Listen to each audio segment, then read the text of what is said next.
భ్రమరాంబ అమ్మవారి దయతో ఈరోజు శబరమ్మ భారీ మెజార్టీతో నంద్యాల పార్లమెంటు ఎన్నిక కావడం, ఆ మొక్కుబడి తీర్చుకునే దానికి ఈరోజు ముఖ్యంగా ప్రజలను ఆనాడు 2019లో అనుకుని మూల మాయమాటలు చెప్పి అధికారాన్ని చేజిక్కించుకొని ఆంధ్రప్రదేశ్ను చిన్నాభిన్నం చేసినటువంటి జగన్మోహన్ రెడ్డి ఆ ప్రజలే బుద్ధి చెప్పారు. ఎవరైతే అందలం ఎక్కించారో అన్నారు నమ్మి ప్రజలే బుద్ధి చెప్పి ఈరోజు 11 సీట్లకు సిగ్గుండాలి, రాజకీయాల నుంచి విరమించుకోవాలి. 11 సీట్లకు కుదిచ్చి పారేసారు. ఆయన తండ్రి వైఎస్ రాజశేఖర్ రెడ్డి ఆయన దాదాపుగా ముఖ్యమంత్రిగా ఉన్నప్పుడు మరి ఈ రాష్ట్రానికి అంటే ఉమ్మడి రాష్ట్రానికి మంచి జరిగింది. ఈయన యాక్చువల్గా చాలామందికి తెలియని విషయం ఏమంటే తన కొడుకు స్వయాన కొడుకు జగన్మోహన్ రెడ్డిని నమ్మలేదా వైఎస్ రాజశేఖర్ రెడ్డి.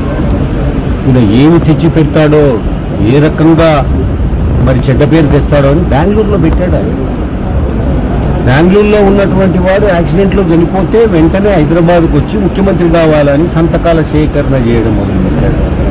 నమ్మకం లేదు కొడుకు మీదనే ఆనాడు.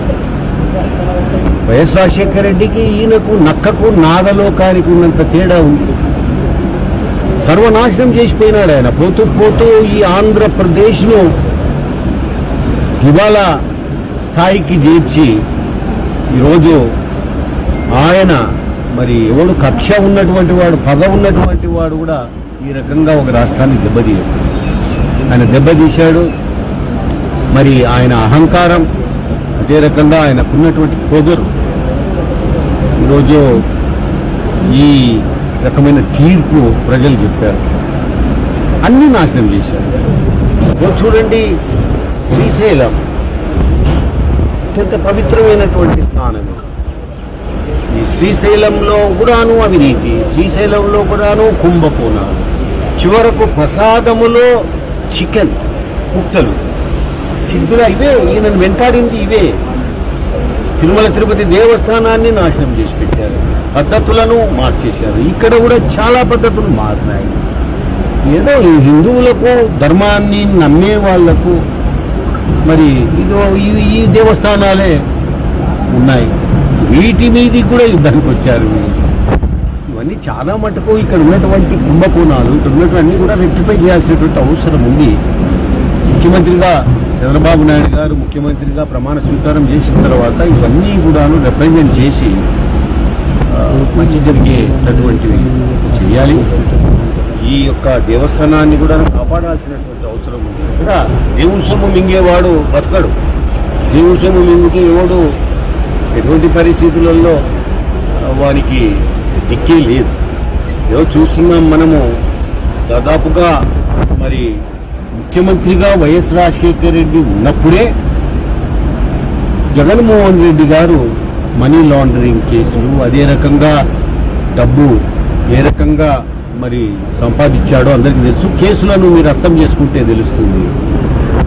మరి ఆయన ముఖ్యమంత్రిగా వాళ్ళ తండ్రి ఉన్నప్పుడే అంత దోపిడీ చేసినోడు తానే స్వయంగా ముఖ్యమంత్రి అయితే ఇంకా ఎంత చేసిండాల.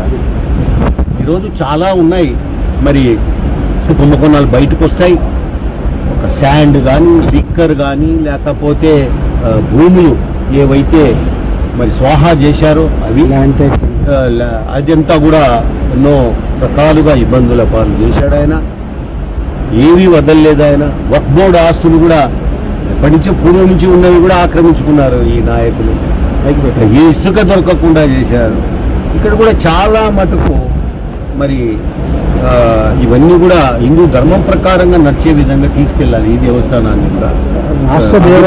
అది బాగా అది ఒక భాజపా గవర్నమెంట్లో చర్చ జరుగుతా ఉంది.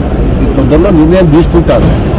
అయినప్పటికీ కూడా మనము మన పరిధిలో దీన్ని కాపాడుకోవాల్సినటువంటి అవసరం ఉంది. ధర్మాన్ని, ఈ దేవాలయాలను. సో శ్రీశైలం ఒకప్పుడు ఇంత భక్తులు వచ్చేటటువంటి దేవస్థానం అది. నా చిన్నతనంలో. ఇప్పుడు ఆల్ ఇండియా లెవెల్లో తిరుపతికి ఏ రకంగా మరి నమ్మకంతో వస్తున్నారు ప్రపంచవ్యాప్తంగా ఉన్నటువంటి భక్తులు, శ్రీశైలానికి వస్తున్నారు. ఇది ఆగదు. ఈ సమానంగా మరి ఏదైతే ఇప్పుడు తిరుపతి డెవలప్ అయిందో ఆ స్థాయిలో ఇది కూడా డెవలప్ అయ్యేటటువంటి చాలా స్వల్ప వ్యవధిలో డెవలప్ అయ్యేటటువంటి కూడా ఉంది. శబరిమ్మకు ఒక రిప్రజెంటేషన్ పిఎంకు ప్రధానమంత్రికి ఇవ్వమని చెప్పబోతున్నాం. అదే రైల్వే లైన్ ఇక్కడ ఒకటి ఏర్పాటు చేయాలి. అదే రకంగా ఒక ఎయిర్పోర్ట్ కూడా ఒకటి ఏర్పాటు చేయాలి. ఇక్కడ రైల్వే లైన్ ఒకటి, అదే రకంగా ఎయిర్పోర్ట్ కూడా ఈ దేవస్థానానికి ఏర్పాటు చేయాలన్నట్టు చెప్పి ఒక డిమాండ్తో లెటరు తొందరలోనే రాస్తానని చెప్పింది నాతో. తప్పక ఇవి నెరవేరుతాయి. ఈరోజు ఒక ఎయిర్పోర్ట్ వచ్చిందంటే ఇంటర్నేషనల్ లెవెల్లో ఉన్నటువంటి భక్తులు వస్తారు. అదే రకంగా రైల్వే లైన్ ఏదైతే ఉందో దాన్ని కనెక్ట్ చేస్తే చాలా ఉపయోగం అది పేద భక్తులు రావడానికి కానీ. కాబట్టి ఇవన్నీ కూడా ఆగవు. శ్రీశైలం తిరుపతి దేవస్థానానికి సమానంగా అభివృద్ధి చెందేటటువంటి పరిస్థితులు తీసుకొస్తారు. ఎందుకంటే శ్రీశైలం కూడాను మరి శబరమ్మ నంద్యాల పార్లమెంటులో భాగంగా శ్రీశైలం కూడా ఉంది. దీన్ని మనం తప్పకుండా చేసుకోవాల్సినటువంటి అవసరం ఉంది అని చెప్పి తెలియజేస్తున్నా. మరి చెరపకురా చెడుదు అని చెప్పి ఓ సామెత ఉంది మనకు. చెడగొట్టాడు అంతా చెరిచాడు, చెడిపోయినాడు జగన్. అందులో నిర్ణయం తీసుకుంటాడు. అయినప్పటికీ కూడా మనము మన పరిధిలో దీన్ని కాపాడుకోవాల్సినటువంటి అవసరం ఉంది. ధర్మాన్ని, ఈ దేవాలయాలను. సో శ్రీశైలం ఒకప్పుడు ఇంత భక్తులు వచ్చేటటువంటి దేవస్థానం కాదు నా చిన్నతనంలో.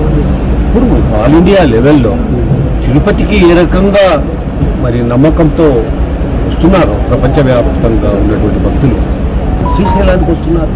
ఇది ఆగదు. ఈ సమానంగా మరి ఏదైతే ఇప్పుడు తిరుపతి డెవలప్ అయిందో ఆ స్థాయిలో ఇది కూడా డెవలప్ అయ్యేటటువంటి చాలా స్వల్ప వ్యవధిలో డెవలప్ అయ్యేటటువంటి కూడా ఉంది. శబరిమ్మకు ఒక రిప్రజెంటేషన్ పిఎంకు ప్రధానమంత్రికి ఇవ్వమని చెప్పబోతున్నాం. అదే రైల్వే లైన్ ఇక్కడ ఒకటి ఏర్పాటు చేయాలి. అదే రకంగా ఒక ఎయిర్పోర్ట్ కూడా ఒకటి ఏర్పాటు చేయాలి. ఇక్కడ రైల్వే లైన్ ఒకటి, అదే రకంగా ఎయిర్పోర్ట్ కూడా ఈ దేవస్థానానికి ఏర్పాటు చేయాలన్నట్టు చెప్పి ఒక డిమాండ్తో లెటరు తొందరలోనే రాస్తానని చెప్పింది నాతో. తప్పక ఇవి నెరవేరుతాయి. ఈరోజు ఒక ఎయిర్పోర్ట్ వచ్చిందంటే ఇంటర్నేషనల్ లెవెల్లో ఉన్నటువంటి భక్తులు వస్తారు. అదే రకంగా రైల్వే లైన్ ఏదైతే ఉందో దాన్ని కనెక్ట్ చేస్తే చాలా ఉపయోగం అది పేద భక్తులు రావడానికి కానీ. కాబట్టి ఇవన్నీ కూడా ఆగవు. శ్రీశైలం తిరుపతి దేవస్థానానికి సమానంగా అభివృద్ధి చెందేటటువంటి పరిస్థితులు తీసుకొస్తారు. ఎందుకంటే శ్రీశైలం కూడాను మరి శబరమ్మ నంద్యాల పార్లమెంటులో భాగంగా శ్రీశైలం కూడా ఉంది. దీన్ని మనం తప్పకుండా చేసుకోవాల్సినటువంటి అవసరం ఉంది అని చెప్పి తెలియజేస్తున్నా. మరి చెరపకురా చెడుదు అని చెప్పి ఓ సామెత ఉంది మనకు. చెడగొట్టాడు అంతా చెరిచాడు, చెడిపోయినాడు జగన్.